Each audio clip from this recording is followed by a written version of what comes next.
So the this work has come out of some personal things for me. So I basically wanted to talk about how I came to look at this kind of thing, and it's a little hard for sort of a privileged white guy to talk about decolonization, but the thing that sort of occurred to me in that sense was I work at a native band, and I work with people who have dealt with sort of the legacy of colonization, and my wife suffered through a lot of this kind of thing.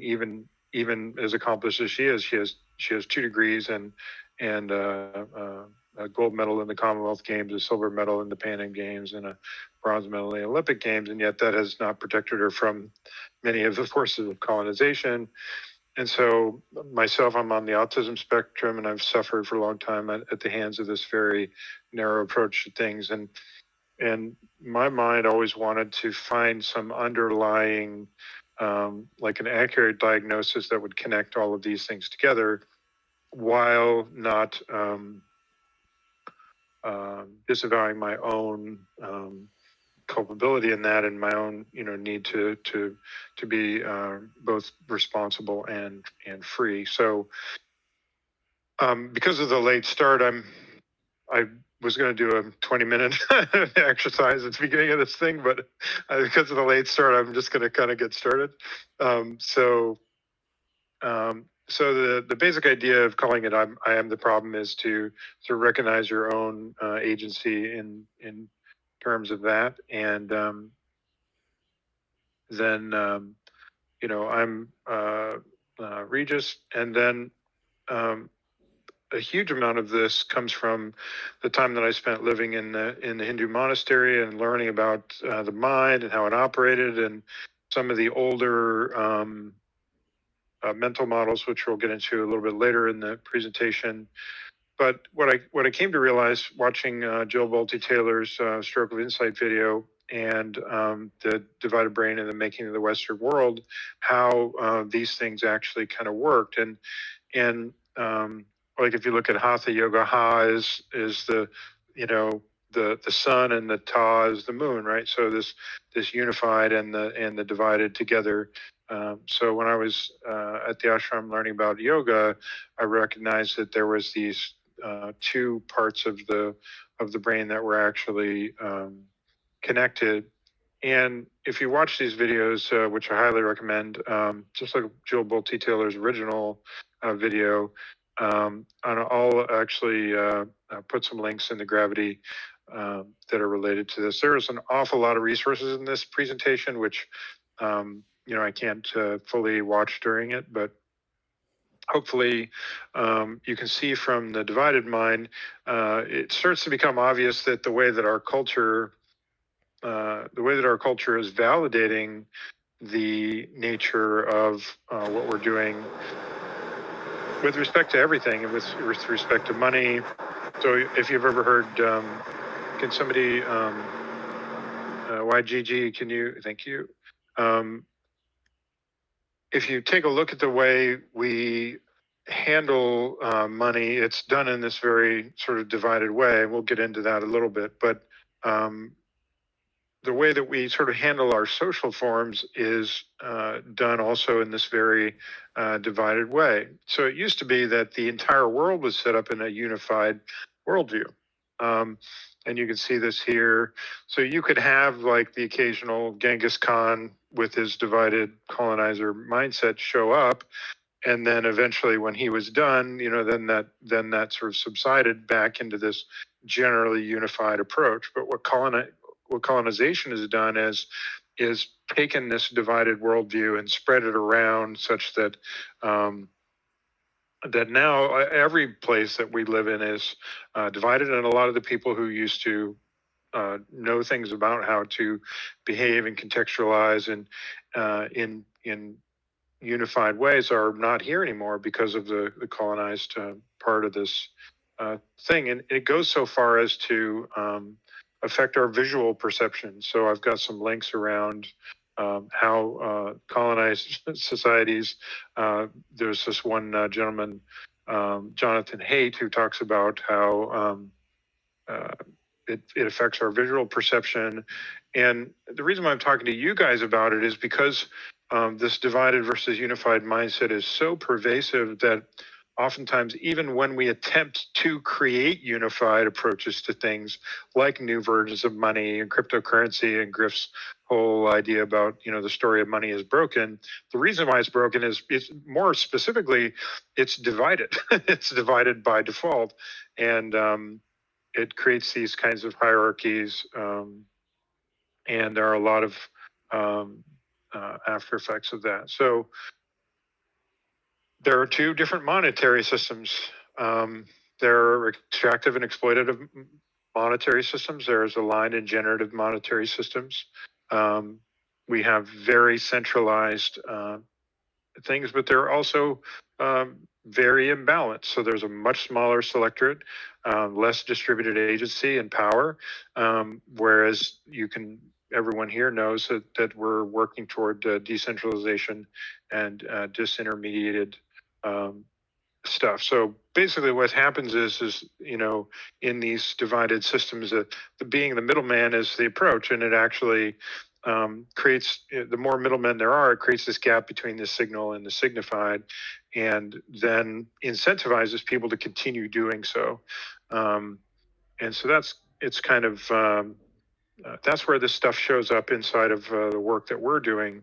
So the moment you get into these decentralized systems, a lot of the colonization versus anti-colonization stuff can exist because we've got tools that are set up for that. And what I'm trying to do is sort of show the general population in the token engineering commons, how is it that we have been influenced by this sort of the legacy cultural code base, I call it, of divided thinking that we've been taught in schools, we've been taught by our parents, we've been taught by our friends, we've been taught by everything we've ever done, our entire education system. The more educated you are in Western things, often the more divided you're thinking about things. And even if you're aware of it, there's it's still very insidious. I'll give you an example. I used to live in the United States for most of my life.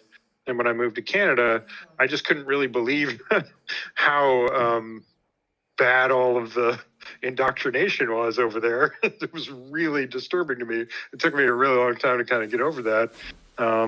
So even if you're aware of it, it still works on you in these subtextual, subconscious ways. And so I'm trying to work with token engineers and with gravity and other things to shine a light on some of these things. It's also true that you could say that from a developmental standpoint, which we'll talk about a little bit later, from spiral dynamics and integral theory and things, the unified approach is like that positive thing that you're trying to do. So here we are all trying to advance token engineering. But there's a shadow side of this cultural legacy code base which exists, and we need to shine a light upon those things so that we can avoid possible problems down the line. I'll give you an example. Right now, you still to this day have lawyers working on behalf of Native populations and other exploited populations, where the legacy cultural code base still exists codified in law from 150 to 200 years ago, that has ongoing after effects that no one could ever have imagined back in that time. And so it's my purpose to try to help us figure out ways to sort of decolonize our own thinking so we don't create systems that later on, because we didn't have the foresight to think about it, we create those systems underneath ourselves. And that's actually the reason why I began participating here, is because this cultural build seems to me to be the very best opportunity to try to affect that kind of outlook. So there's an awful lot of things on this page, but there are philosophical and educational differences. I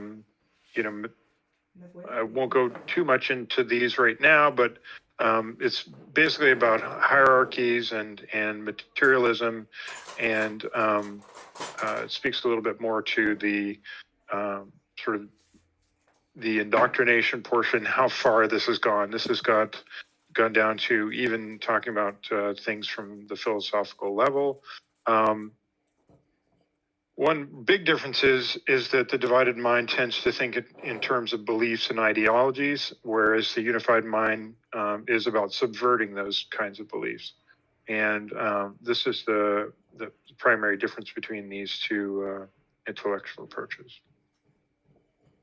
So we even go out and enjoy ourselves in these really weird ways. Like, I don't know if you're aware about the sort of fight for your mind, but it seems to me that we should have the ability to think about things in terms of having a harmonious inner and outer truth. So you'll notice that the legal drugs, especially alcohol, are really destructive and addictive, and we tend to actually legalize things which are destructive and addictive, and then work to make those things socially acceptable in the same kind of way that we would make exploitative monetary systems. We just do it everywhere. And once you start to see how the unified and the divided, and by the way, the unified is always sort of bigger and greater than the divided.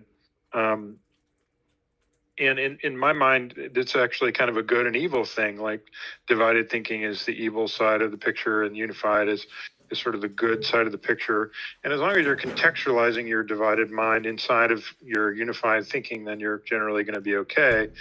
And many of the things that we have had as illegal drugs for decades are things that actually create greater knowledge of both yourself and allow you to escape these different socialization systems that are extractive and destructive and addictive in general. So my basic assertion with this is that colonization is a worldwide financial and governance level expression of narcissistic abuse.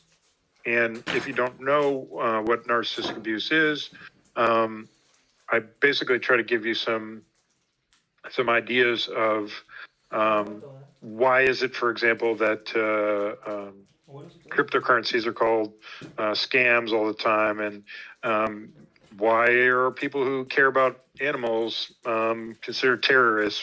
It's all this divided way of looking at everything, just because narcissistic abuse has to continue thinking about its divided approach to everything. So divided thinking just naturally lends itself toward narcissism, right?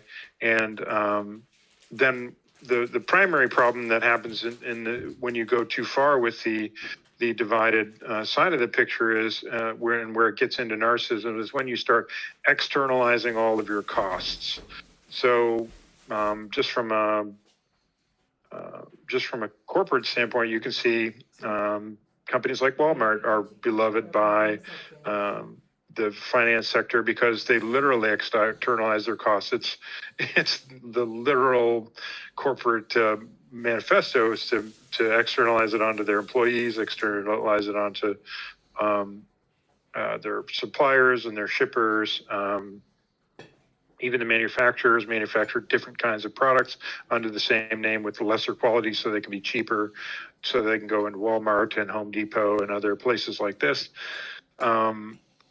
But yeah, you can see that a person who's escaping from an abusive partner in an intimate relationship, or a person who's recovering like me from being raised by a narcissist, a person who's, being indoctrinated. Like, I know I work in a native band, and I've heard a story of a woman who was a native. She spoke with a British accent because she was indoctrinated in this British system, and it's just, had no idea about her own culture. Social justice movements, the pejorative social justice warrior. I mean, all these environmentalist movements, on and on. All of these things are all, there's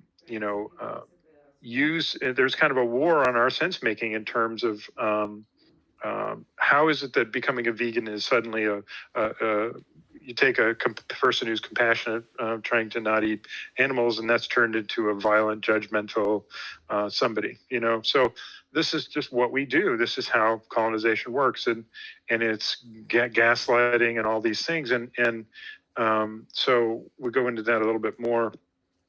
And that's why our information ecology is so broken, and why I highly recommend that you take a look at The War on Sense Making by Daniel Schmachtenberger on YouTube, so you can kind of see how some of that stuff operates in terms of media and outlooks. My subtitle here is Post-Race, Post-Truth, Post-Colonization, but it's kind of a trick in a way because none of these things actually exist. There is no such thing as post-truth. There is no such thing as post-race, and there's no such thing as post-colonization.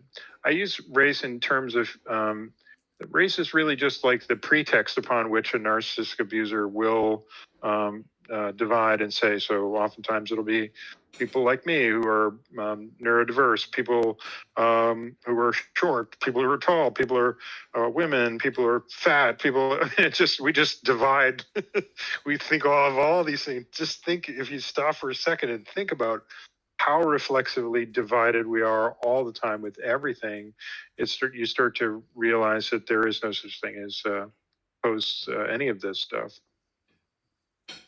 And a lot of this comes from because these colonization things started with European families who had already been placed into situations like this, kings and queens and so on. And so what we basically did was that group of people who had already succumbed to narcissism, and by the way, so many of the kings and queens of Europe are all intermarried and related. So this protect the image of the family, and frankly, my narcissistic family does the same exact thing, and yet somehow they're incredibly successful according to our society. My dad was a very successful executive, and all the rest of my family lives in this bubble with him. So the sort of final part about this legacy of narcissism thing is, it's my assertion that colonization is essentially a normalized expression. It's so normal that we almost can't even detect that it exists. And I have to do a presentation on the fact that everyone lives in a situation where we all exist inside of this mirrored funhouse.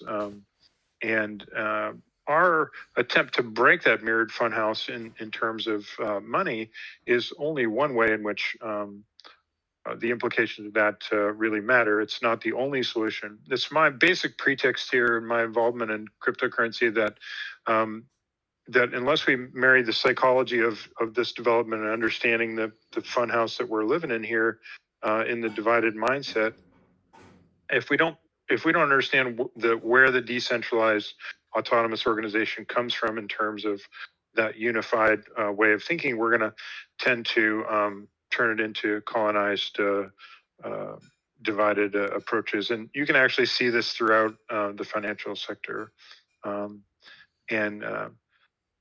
So there's also a whole a list of components that you can see that we can see used in terms of all the fear, uncertainty, and doubt that comes along with cryptocurrencies.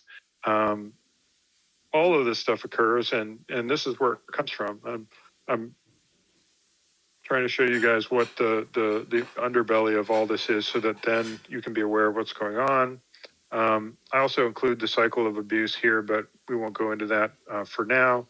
And basically, the inevitable result of all of this is you basically, narcissists have to kind of group up with each other to reinforce their idea of belonging.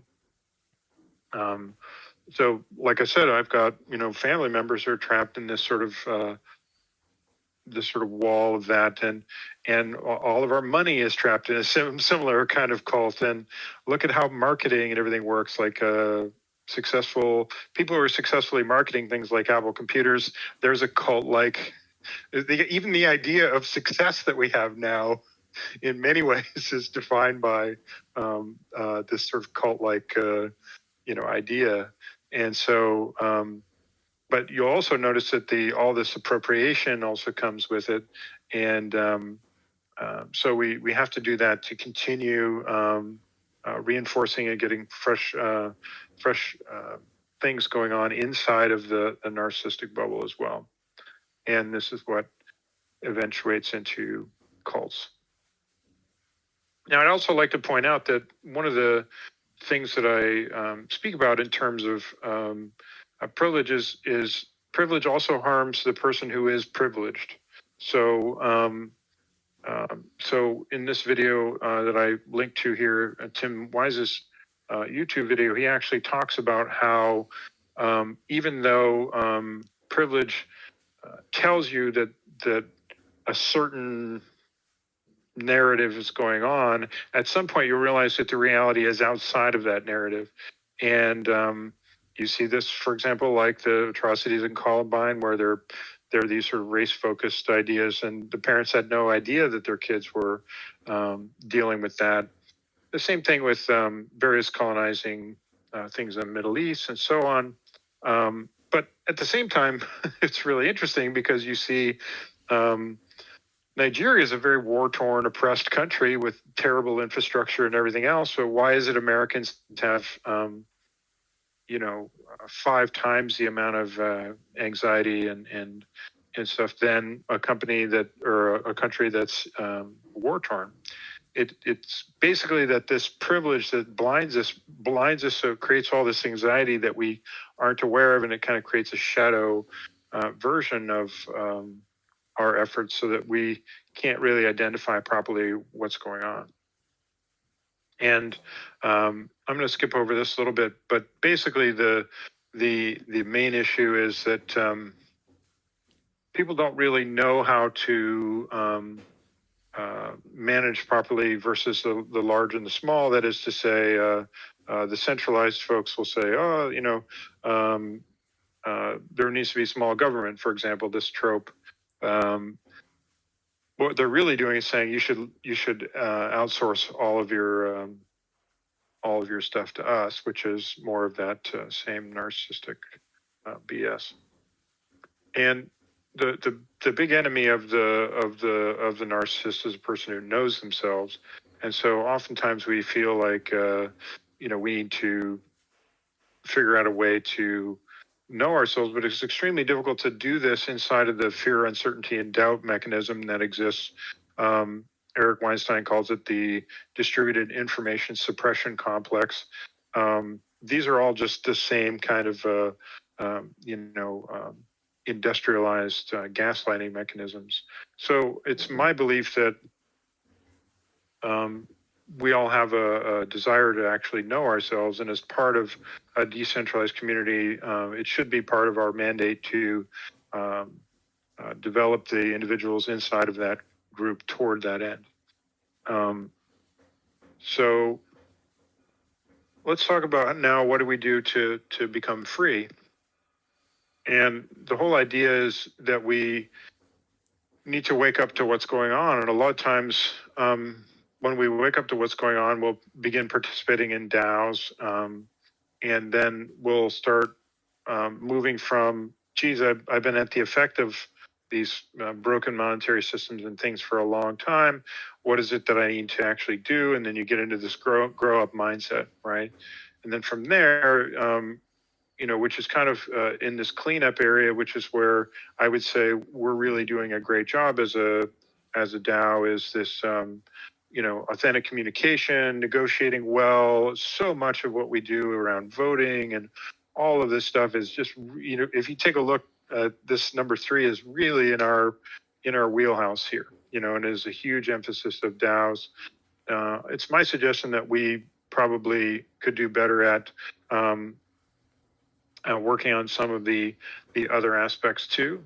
And so then the showing up part is really where we get impact hours, where we do all these things. People are really sustainably successful in this thing. I'm suggesting that we take a lot of the things that we learn here and sort of apply it to other areas of our lives. So I've broken up the rest of the slides in terms of this set of things. And this is my basic approach to working on these things. So, yeah, in order to wake up, there's another great Tim Wise video on just making sure we interrogate the lens through which we view the social reality. And interrogating the lens through which we view the reality is, in fact, the way in which one can go about figuring out some of the shadow elements behind the positive things that we're doing. Those things always travel together in pairs. And so by interrogating that lens, you make sure you're constantly taking a look at that stuff, because the shadow stuff is the stuff without which the positive stuff can't happen. And so by understanding what you're sort of dragging along with you is in terms of a legacy cultural code base or a personal or familial cultural code base, you can make the work that you're producing better. So waking up to the fact that these things exist, I think, is what we're all involved in here. We've all woken up to that, and that's why we're participating in a group like this. So subverting our own privilege, I would say Griff is a really good example of this kind of subverting his privilege. You know, he's the thing that I really appreciate about everybody who's working here is that we're all, in one way or another, working toward this type of thing. And it's really nice that we have such a large group of people who are in leadership positions in the token engineering commons that actually do the right side stuff. And I think you can kind of see that all this stuff is the stuff we're running away from. Same thing in terms of if we switch it over now to the feelings and needs of people who are abused, you'll see and probably identify with some things on the left side, because this is how we're taught. This is our whole methodology of working. And the idea is to begin shift over to these other more unified strategies. So this is a basic, this is a yogic approach to the way the mind works. So it's posited that there's this tamasic thing, which is the hiding power of the mind, and then there's this rajasic thing, which is the projecting power of the mind. And as you sort of get out of the tossing of the mind and you make progress up toward this revealing power of the mind, you know, this is what can shine a light on what it is that we're dealing with. And that's why it's nice that we have people who've been through many things, like, you know, the Ethereum stuff. And I keep referring to Griff here, but because he has this awareness and can see beyond just the stuff that's hidden from us and the stuff that we've projected as a result of not fully understanding. Yeah, so cleaning up is also, we have to do all these things. We need to take a look at all of it in terms of nonviolent communication and other stuff, which we also need to assert our rights to our consciousness in the sense of looking at our shadow selves. Graham Hancock's War on Consciousness is really a great thing to talk about in terms of how to sort of wake up from some of these things. And the 3-2-1 shadow process is a very beautiful approach to this. So you can interrogate your work, you can interrogate your personal life, you can interrogate all these things by taking a look at what you're carrying around unconsciously. And you can see this kind of thing too in terms of oftentimes the monetary system. What we value is typically just the very tip of the iceberg, and all the stuff that actually creates all this value is like this hidden thing underneath that is the thing supporting the stuff that we value on top. And by understanding that full stack, then we can become much more aligned. And so it can be incredibly important to have decision-making frameworks around some of these things, because all of it's very confusing and often overwhelming. So there's a beautiful thing that's called the Cynefin framework. I know the word doesn't seem like it should be said that way, but it's, I think, Welsh. So, and there's a beautiful link to, if you look up complexity, Cynefin and Agile on YouTube, that's a very nice way to approach dealing with the stuff that we're doing every day in software and with respect to Cynefin. And this kind of should give you a sense of what Cynefin is all about. In many ways, the management side of the picture and what we're doing in the DAO is taking a chaotic situation, right, and then jumping across it here to start doing experiments on it. This is where our DAO lives. I mean, the cultural build and everything we're doing right now is all based in trying to respect the fact that there is complexity there. And then we're putting some energy into carrying something back with us, this little guy going up into the complicated, right? So it's so we're doing experiments and then bringing the results back across into the realm of the expert. So and then we're even going so far as to try to climb a very large thing and bring more stuff back with us so that we can present people with clear, known, and familiar ideas. And so advancing token engineering for me is sort of working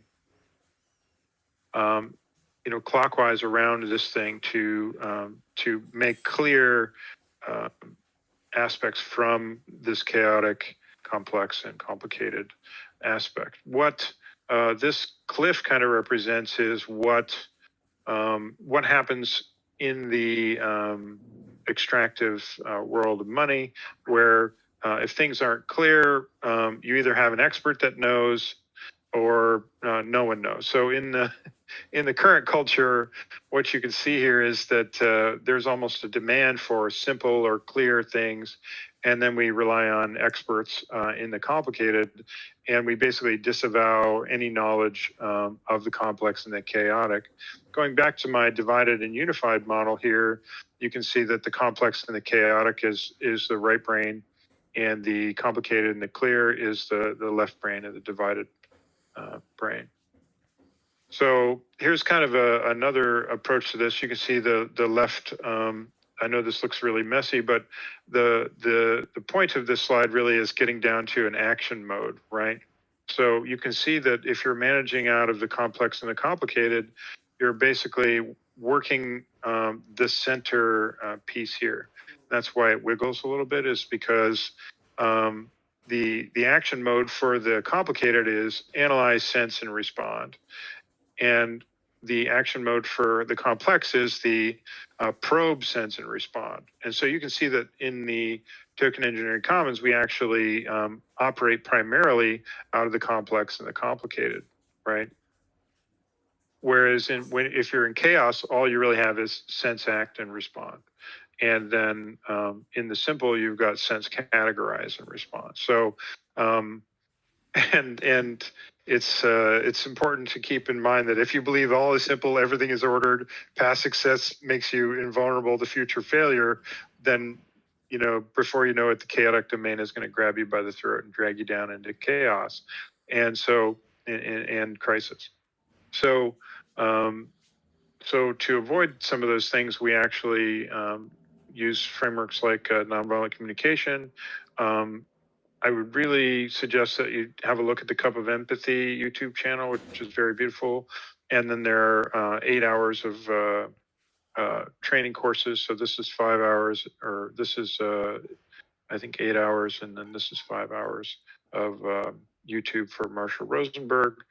And this actually is summarized, if those of you who've been through the Gravity group before, is making observations, arriving at what your underlying needs are and strategies to meet those needs, feelings that arise when the needs are met or not met, and then how to make skillful requests. And I think we're doing a really good job with this. So then the second to last thing about the progress solution who's working in this way, you and you know, actually spaces where people can demask and not have to address the different aspects we have to deal with in the outside world. And showing up is really what we're all doing now. We're all in this meeting. We all show up for Trent McConaughey's thing before this. And by doing that, we end up taking a look at things in terms of developmental thinking. And there are a couple of different ways that I prefer to deal with that. But this, for me, is my favorite chart because it actually kind of talks about this. Where if you're somebody who's in this or interacting with the green culture and worldview, you're going to have a certain amount of stress, and there's going to be a certain amount of understanding. And when we're talking about things in terms of gravity, to understand there's a narrative here because I am choosing to interact with the culture and worldview of the token engineering commons, which then creates societal structures, which then extrudes products and mental frameworks and other things that the individuals who are then participating will need to deal with. So because this has a story involved with it, there is a narrative structure to the I connecting with the we, connecting with the it's, connecting with the it, then each one of these things developmentally, altitudinally, and from top left to bottom left, and from bottom left to bottom right, and from bottom right to top right, all of those have potential sources of conflict and potential places in which we could anticipate conflict could be there and instead replace that proactively with a kind of trust creation. So, and then, I go further into this with, spirituality and so on, but I wanted to kind of wrap it up. I know we're almost exactly at the end of the top of the hour, but I would like to give about 10 or 15 minutes to have you guys ask questions.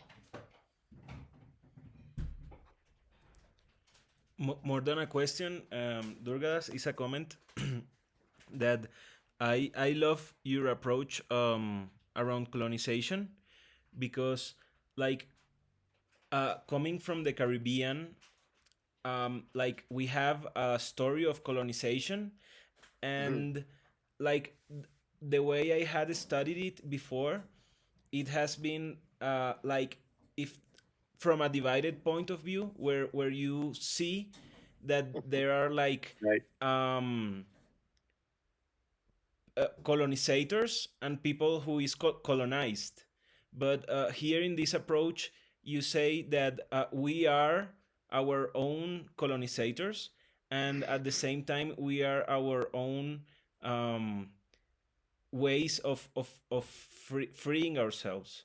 Because, Exactly right. like, yeah, maybe colonization now is more subtle than it was Subtle, yeah. uh, 300 or 400 years ago.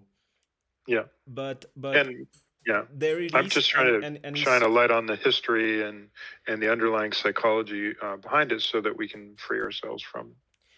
yeah, and this colonized mindset is something that we have like hard coded, and like before, somehow I felt like we were victims, like yeah, Yes, we were exploited, we were victims, we were forced.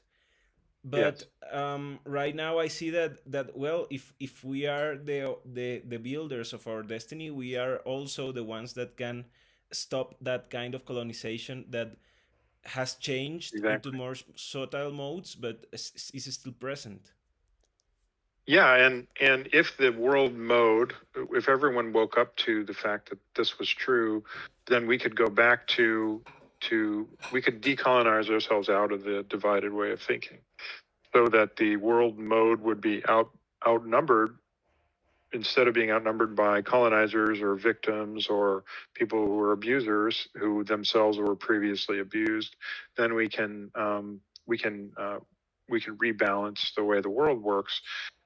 crypto is a tool for that, but it's not the real solution. You have to marry the tool with the person who's wielding the tool, because you can use a hammer to build a house, or you can use it to bash someone's head in.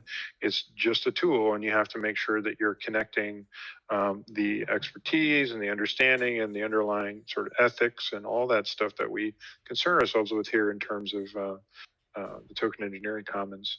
And so, yeah, thanks for saying that. Any questions or comments? I just feel that it's really sad that we didn't get the chance to do the exercise at the beginning. But yeah, Durgadas, like I would really like be looking forward to that. So if there's like any chance during any other like gravity available spaces or something like that, I'd be happy to join in. And yeah, thanks for sharing this. I found this topic really interesting and didn't know a bunch of it before. So thank you very much for sharing. Yeah, it's also, the approach that I'm trying to take with this is just to understand it in terms of the basic psychology and even the physiology of the bicameral mind, right? It's just a matter of what do we validate with respect to how we choose and how we make decisions. And that's why the Cynefin framework is nice, because you can show like, okay, this is not only, so you can sort of tell the left from the right. And then once you start seeing it in terms of unified and divided, and that there are only two ways to think, and that those two ways are used in combination, then you can start getting this meta understanding of your own decision making, your own thought processes. And that by itself is going to pull you kind of up and out of that colonized mindset, and you can have some more autonomy and agency to make critical choices about that, just like we do about parameters. Just like I wish we had like a parameters thing for how unified or divided our approach to this stuff was. Right? So, I mean, so there are just so many parallels in terms of the positive things that we're trying to do, and the ways in which we're attempting to subvert all these divided ways of thinking with respect to money, that I hoped that it could provide a sort of unified framework for understanding the context of our efforts in terms of this crypto space. Griff or anyone else have any comments? No, I just wanted to say thank you for sharing your wisdom, Durgadas. I really appreciate it. Thank you. This is very insightful. Thanks for sharing this. Can you link the slide share? I would really like to dive down more into more information on it. Yeah, there are so many resources in here in terms of that, and so I think I might have it uploaded as far as a Google Doc, but I will get that done. Thanks, really appreciate this. Sure. Anyone else? No, you could guess. Thanks, Durgadas. Okay. Thank you. It was really cool. So thank you. Yeah, it was super insightful. Yeah, great. So bye. Thank you so much. Yeah, we can keep in touch, and yeah, I for sure want this to be one of the topics of the next Graviton training. So yeah, I think it's amazing. Yeah, thanks. Yeah, I do feel like just this meta awareness of our own minds is super important with respect to how we go about making decisions. So for example, recently, I think I got a graphic from Sebnem with doing her ecosystem value flows. I'm like, where are the places where we talk about shadow here? Where are the places where we talk about the legacy cultural code base? Where is it we talk about if we have a narrative, that narrative is going to have these two parts to it. Do you know what I mean? And if we're going to have the positive thing that we're attempting to do, but then there's this other thing that we don't realize we're dragging along with us. And how is it that, what mechanism is it that we have to actually turn ourselves around and shine the light on that additional assumption, right? And this is one of the things I keep sort of asking about, is so much of what you might have heard me ask in other contexts and other meetings and so on is often an attempt to do that kind of thing. Do you know what I mean? Is to interrogate the lens through which we're viewing this thing, right? And oftentimes it might seem counterproductive to do that, or like an interruption in the regular flow of things. And I can feel that sometimes that it's true, but it is, I think, incredibly important to interrogate that lens. And I find it to be far from being a negative. In fact, just accounting for the fact that there are these denied things that we haven't handled gives us a better chance of success, it seems to me. Thanks, man. Great call. Thank you. Okay. So yeah, I'll upload the latest version of this, and there are a bunch of hidden slides in here that I didn't include because it's like 50 slides now. It's getting to the point where I really need to write a book, you know. But there's just so much to talk about with respect to this. But yeah, and even back into spirituality, you can see that all the stuff that I didn't learn about the unified and divided mind stuff until I came out of the ashram. And the moment I heard Jill Bolte Taylor's thing, it was like a light bulb went off in my head. It was like, oh, the whole time I was living in the Hindu monastery talking about spirituality, it was all verifying and ratifying the stuff that's going on in my right brain, you know, that Jill Bolte Taylor talked about. That's where all this insight and enlightenment and all these things all come from, this side of the thing, that this start of your brain which literally cannot tell differences. So yeah, it's very beautiful, and I hope you guys have a deep dive on all the links and stuff in here. There's a ton of information in here. Almost every bullet point that's in this has so much research behind it and so many aspects to it. So I look forward to hearing your feedback and questions going forward.